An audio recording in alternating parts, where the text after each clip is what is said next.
I know I've said it so much, and so we haven't really thought about it. But think about that we have dealt with home improvement issues, a leak and a roof issue for 2 years. That's a long time. And it's over now. But I say that because imagine Jerry Jones. He buys the Cowboys and he wins 3 Super Bowls in 4 seasons. And he's like, oh my God, I'm going to rack up championships for the remainder of my ownership. And it's been 28 years. He has that success, and now he's waiting for the better part of 3 decades to get back. Only 3 teams have a longer streak than the Cowboys right now of not going to a title game. Is that right? Only 3 teams. Cleveland, 1989. You also have Washington, 1991 was the last time they were there. And the third team is the Dolphins, 1992. Great stat. Think about that. And that's why when you hear Jerry Jones speak, there's just an increasing level of desperation because Jerry Jones is older and he knows that. And, certainly don't wish anything bad to happen to him, but he's been around a long time and he knows I don't have another 20 years to make this happen. That's why he said we're going all in during the offseason. So I don't feel bad for the Cowboys at all, but that's why that when you listen to Jerry and when you hear everything that comes out of Dallas, there's always that little tinge of we're nervous, we're desperate. When is this finally going to happen? And I don't know if it's going to happen this year or not. I don't think so. Yeah, and that's why I think that deal with CeeDee Lamb gets done because the urgency is certainly there. Yeah. And, Jerry Jones is not going to hold out. You've got to strike while the iron is hot. Like, that's the name of the game in the NFL because you have a tight window where all the contracts line up or, maybe they don't, but you got to pay people. It feels like this year, I don't know. The nerves are there for the Dallas Cowboys. So let's talk about the NFC East as a division because this is an interesting one. As always, great rivalries are here, but also we have 2 teams at the top of the division, at the top of the division, I guess I should say, that look like they could be 2 of the best teams in the entire NFC. So you've got the Cowboys, who have been great in the regular season, and you've got the Eagles, who last year fell off a cliff and looked like an absolute disaster at the end, but still have a ton of talent. They still have a franchise quarterback. And they were playing in a Super Bowl, 2 years ago? So let's start by talking about who we think wins this division. So, James, this is a regular season bet, which makes me think that maybe the Cowboys have a chance here. But who do you think wins the division? I think it's the Eagles. I do. I'm just not sold on the Cowboys, and they're going to sign CeeDee Lamb at some point.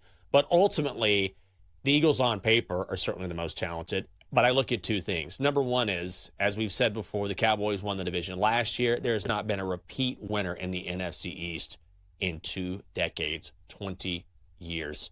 Such a long time. And also the Eagles are just going to be better. They can't be worse than they were last year, particularly on offense. And Kellen Moore, oddly enough, used to be the OC for the Cowboys, now the OC in Philadelphia. I think he's going to unlock things for that Eagles offense. I think Saquon in the backfield is a real difference maker because remember, Saquon can run, he can catch, and we were talking to the guy from WIP earlier this week, actually, and he was saying, look, they're going to split out Saquon a lot as a third receiver. So when you think about A.J. Brown, and you think about Dallas Goedert and Devontae Smith and then Saquon and then Jalen Hurts. I mean, my God, they have so many weapons and one of the best offensive lines in the National Football League, despite Jason Kelce retiring. So I just think when you look at I think Dallas takes a step back and Philly, because of the tweaks they've made in the offseason, takes a step forward. And it's minus 120. I don't see the Commanders or the Giants challenging this year. So I'd go with Philly.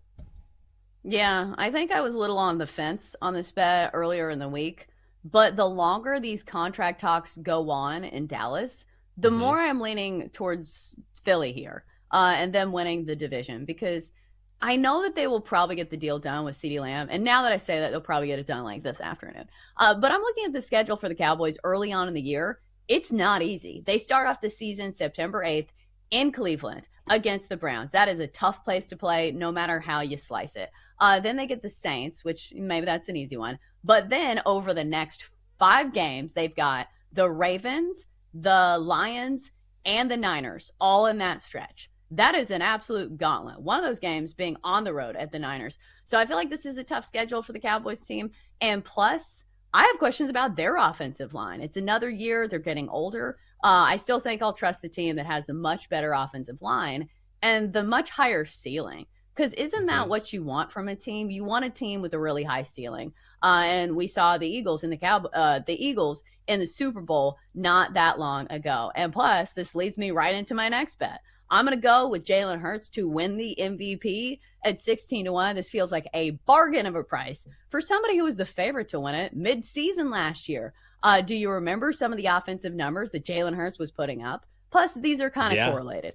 I think if the Eagles are winning the division, if they're winning a lot of games, if they're Super Bowl contenders, you always look to the quarterback of that team. I do feel like your team has to be pretty good for you to be in consideration to win the MVP. So Jalen Hurts, I know some of those rushing touchdowns may be taken away by Saquon Barkley, but as a whole, I feel like the offense is going to be even better. So more opportunities for everybody.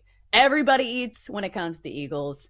So I'm big on the Eagles. Do you think there is a sabotage factor that we're not seeing when it comes to Philly? Because anytime I'm super positive about a team, I'm like, okay, what am I missing here? We need to slow down because I'm like, we're going to go over their win total. They're going to win the NFC. Jalen Hurts is going to win the MVP. Like, I probably need to slow down.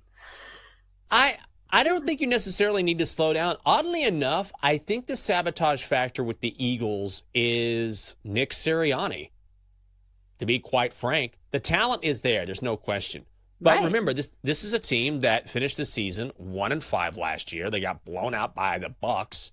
And so there was a lot of talk, hey, do we let this guy go or not? He ended up keeping his job. But it's very difficult when, I'm not saying he lost the locker room, but everyone saw that article on ESPN last week sort of detailing the real disconnect between he and Jalen Hurts. They just weren't getting along. There were problems with how Jalen thought the offense should go. And Nick Sirianni was being more hands-on than he should have been and maybe dictating things and not really turning things loose completely to his offensive coordinator. And so when you have a mistrust with your quarterback, that can sort of filter through to the rest of the team because by all accounts, Jalen Hurts is loved in that locker room. He's a great leader. So we have to assume and hope that because the Eagles brought in a new OC and because Nick Sirianni kept his job, that he has done some sort of repairing of those relationships. If he has, the Eagles have every opportunity and should win the division. But if for some reason there's still some fractures there, especially when it comes to his quarterback, then maybe things go downhill again. I don't think that's going to be the case, but I think the sabotage factor is actually the relationship between the head coach and the quarterback. Is there a prop bet? You're a big prop better. I am in a prop market. I'll do it, but I have to be really sold on something to go all in. Do you like a prop in this division? Well, this is kind of a prop. It's on a player. I'm going to go with Jalen Hurts to win the MVP at 15-1. This is simply based on the price. This is somebody who was the favorite to win MVP, for half of the season last year. Maybe he doesn't get as many rushing touchdowns this year because Saquon takes away some of that. But I do think as a team, the Eagles will be in the talks to be one of the best teams in all of football. They're not that far removed from going to a Super Bowl. Now they have an upgrade at coordinator on both sides of the ball for me, Kellen Moore, and then Vic Fangio coming in for the defense. So I think the Eagles will be in the conversation. And usually that means you look at the quarterback. And if you can make a case for him at all, he's probably going to win MVP. So at 16-1, Jalen Hurts, I think, has a really good shot. Okay. I like that quite a bit. I'm going to go Jayden Daniels over 525.5 rushing yards at -115. And yes, the qualifier is I follow the Commanders. I work with the Commanders. But here's the thing. First of all, he's going to be the QB1. It's not announced. It's not official just yet. He's going to be the guy.